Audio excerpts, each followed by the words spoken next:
বাবা, কারেন্টও তো নেই, কোথায় গেল ছেলেটা? মোমবাতিটা জ্বালিয়ে দেখি তো।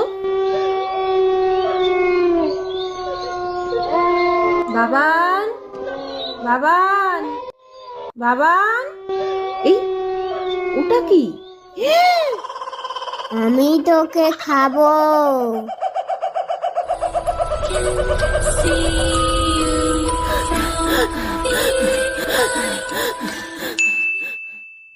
মা, তোমার কি হয়েছে?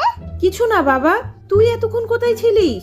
আমি তো আমার বন্ধু মেয়ের সঙ্গে খেলা করছিলাম, কিন্তু তুমি কাঁদছো কেন? ওই একটা আরশোলা দেখেছিলাম। কে ওরেই মিলি বন্ধুরে বাবা, আমি কি তাহলে অন্ধকারে কিছু ভুলভাল দেখলাম? থাক, এখন আর জিজ্ঞাসা করব না। ঠিক আছে, চ ঘুমা। পরের পার্টের জন্য অবশ্যই স্মিথ ক্রিয়েশন চ্যানেলটা সাবস্ক্রাইব করে রাখুন।